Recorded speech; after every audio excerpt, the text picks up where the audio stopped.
And we'll still do all the same pre-checking, canvas rechecking, and the machine rechecking afterwards, but it'll give the voter a little bit more assistance in that process.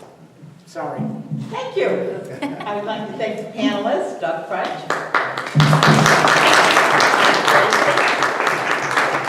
and Tom Parisi. Thank you. And Jennifer Wilson.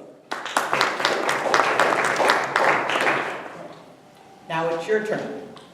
You'll see 2 questions on your table. There are 6 tables. Gentlemen, I'm not telling you it's a table, and people in the back, you might want to find a table. You will have 20 minutes to discuss your table. If I may have your attention for 30 seconds. You have a job to do at every table.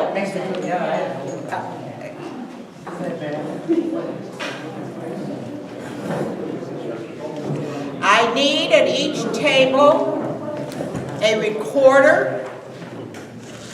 And the recorder needs to be someone who will be comfortable to come up to the mic and give the report. There will be 3 minutes for each of you who is reporting to give the report, and that's because there are 6 tables, so it's not 20 minutes. You have 20 minutes for your discussion. Then we will do the reporting, which will be 18 minutes. Our panelists have graciously agreed to stay after. So they will be here while you're having your conversations, and they've agreed to stay even after that if you have other questions for them. And we really fully appreciate that. It's been a long evening. So have a great conversation, and in 20 minutes we're going to hear from you. So the 2 questions. What did you learn? Hand your piece of paper to Kim Barber. May I introduce Kim? Remember me? She's going to put it all online for you, so you'll have everything that gets reported tonight online.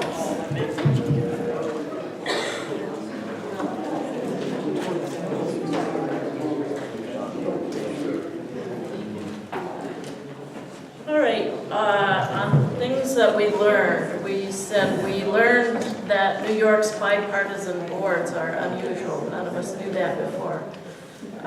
We learned that a bill can be forced to go through so many committees in the Senate that it'll never get out. And we were all interested in the difference between inactivation and purging. We didn't know about that. So what will we do now? So some of us said we wanted to learn more about why we have such bad registration rates in New York, and we wanted to tell people about those to get more people concerned.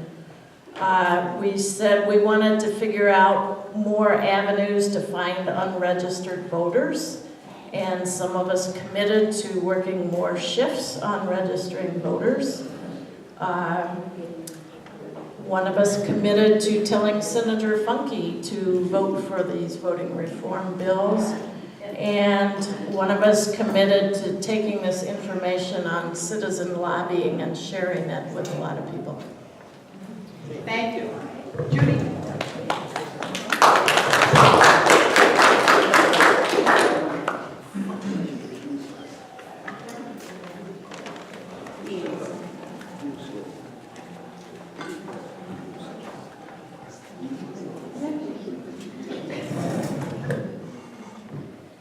Our table was a little, chose to spend most of its time on what will you do now.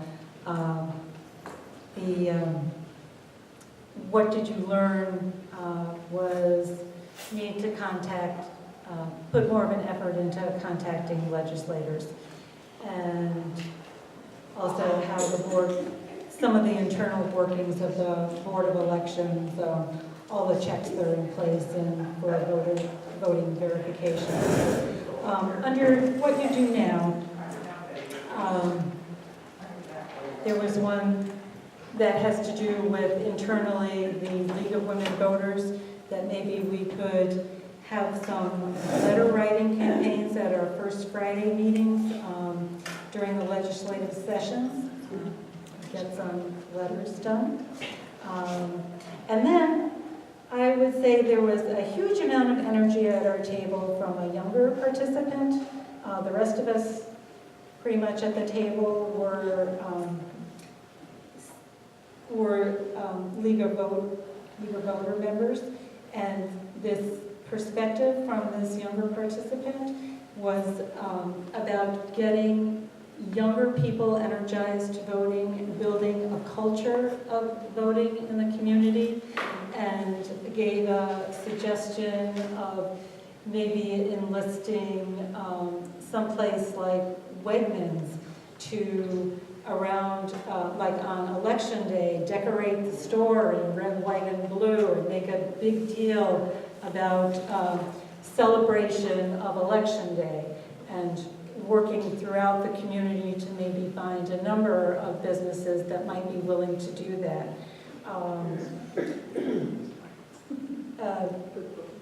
There was also encouragement to push for the New York Votes Act. There was a day in Albany in the past few months with a lot of younger people going to lobby for this. Let me see. There was also some thought and question about what the Board of Elections could do to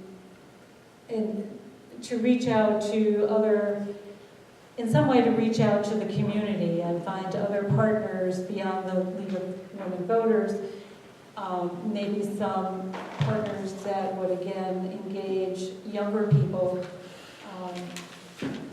and for the promotion of voting. I mean, we would all love to see Election Day become a holiday, but before that happens, just to really build up a sort of a real celebration of voting.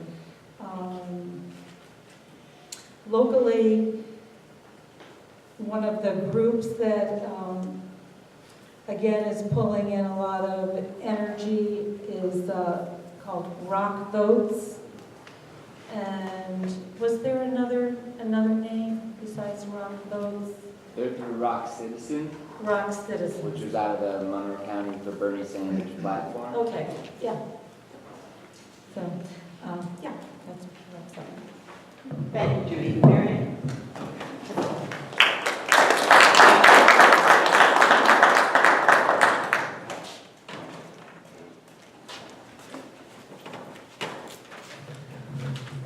Okay, well, what we learned, we were very pleased to learn about how good we are with voter rolls in Monroe County. In Monroe County, and the checks and the balances, and this is all very comforting. We were a little bit disturbed to learn how all things go to dying committee and what we can do about that. So what we could do now is, thank you for letting us know, and we should let more people know just when you need to call your senators and your representatives and make your things known and whatever.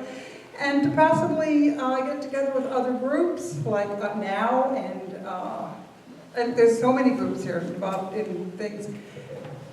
Well, education. We have to make a much better, get stuff out there so people hear it. And that's about it. You know, that is the most, get them to listen. You know. And there's lots to talk about on how to do that. Thank you. Thank you.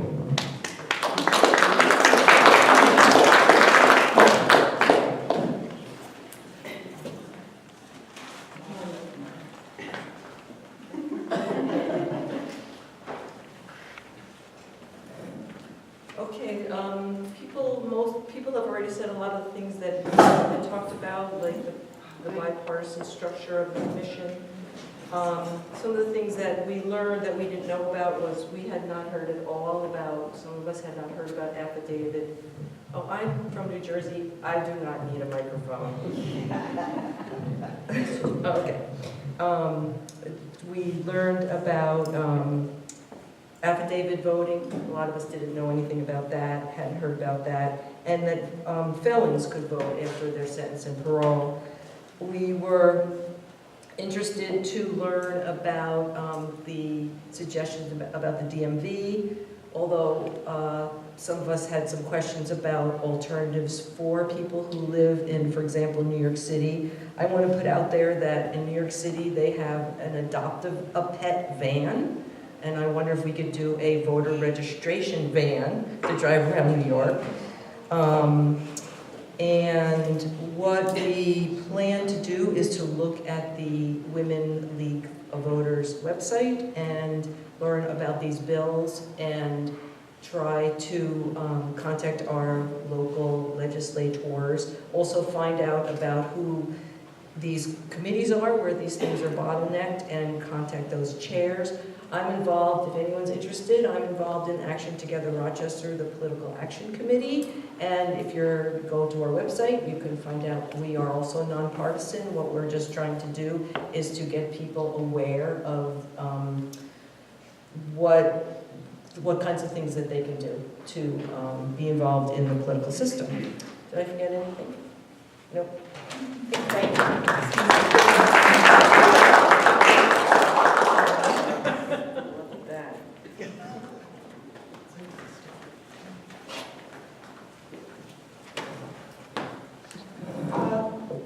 Things that some people didn't know, that after parole you can re-register to vote.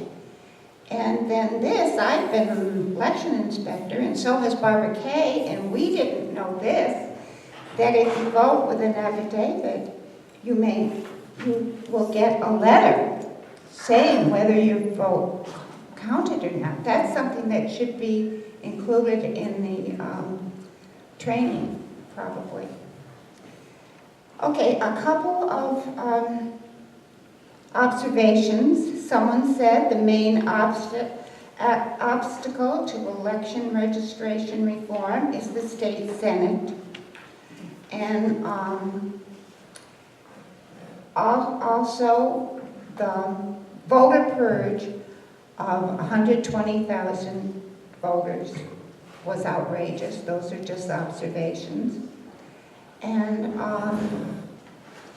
then also, we would like, I guess Tom said that voting early would be on could be on an absentee ballot, and you don't need an excuse. Right now, there are only 4 reasons that you can vote on an absentee ballot. You can't just say, oh, I think I may stay home. You have to have reasons.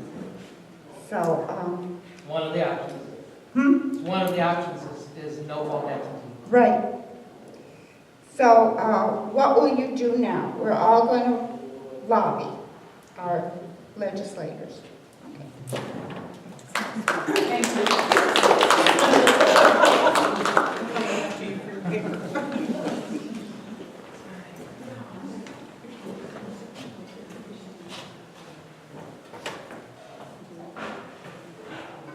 Coming from the last table, so I'll keep my remarks brief, because in many ways our thoughts echo the other people's thoughts. We learned about, were impressed by the various ins and outs of affidavit ballots, the many steps to purge a voter.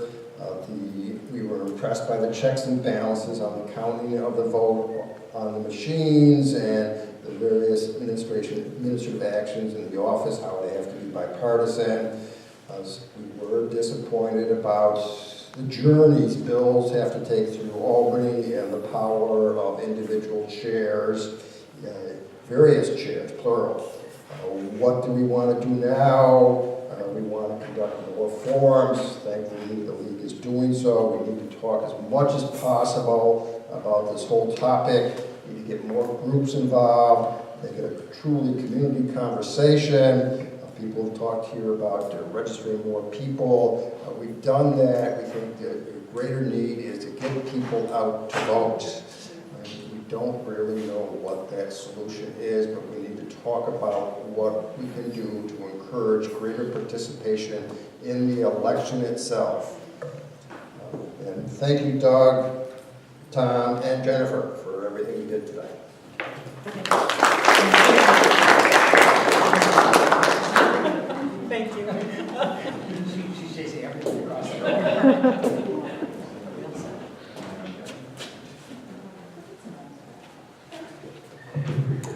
And that wraps it up for us this evening. Thank you for joining us and participating in this important discussion.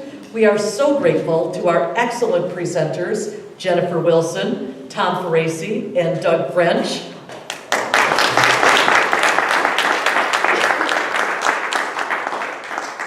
We also thank our hosts here at Asbury First United Methodist Church and all the members of our league who made this forum possible. You'll find information on the League of Women Voters on the table as you leave. Also consider checking the website, both local and state. Of course, if you're not registered or have moved since the last election, we have registration forms. Please be sure that we have your email address so that we may share with you a summary of information from this evening, as well as resource materials that have been recommended by our presenters to assist you in future advocacy efforts. A recording of this evening's presentation will also be posted on our local website. To find information on your polling place and candidates, please visit vote411.org. Please be sure to mark your calendar for part 2 of our Breaking Barriers series on October 30th here at Asbury. And also please mark Election Day, November 7th. Thank you so much. Drive carefully.